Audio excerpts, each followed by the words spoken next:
This is Magic News, WONKY. With all the news you need to know. Here's your host, George Theopolo-Apodis. Good evening. We begin tonight with the news that Humpty Dumpty, the most famous wall climber in the world, has decided that he is retiring from climbing. A spokesperson for the king's men and their horses said they were proud of his decision and also very relieved after several recent accidents. And they wished him well in his retirement. Meanwhile, in society news, Goldilocks has announced today that she is engaged to be married for the third time. Her previous marriages to Little Jack Horner and then the Gingerbread Man did not last longer than a year. But in her statement today, Goldilocks said that this time she knows her upcoming marriage to Little Boy Blue would be, quote, just right.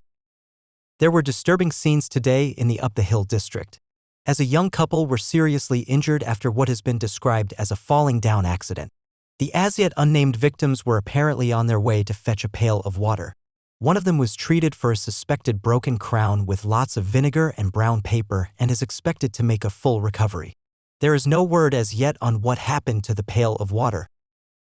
And finally, shocking news just in tonight. The big bad wolf is once again at large in the neighborhood. It was thought that, after terrorizing the construction of a new housing development, the notorious villain would be behind bars for a long time. But his lawyers were able to have the case against him dismissed when medical reports showed he had a very bad cold and could not be responsible for his actions. Mr. Wolf was last seen heading into the woods in the vicinity of Grandma's house. More news as the story develops. And that's all the news you need to know tonight. Sleep tight. And sweet dreams. And don't let the bed bugs bite.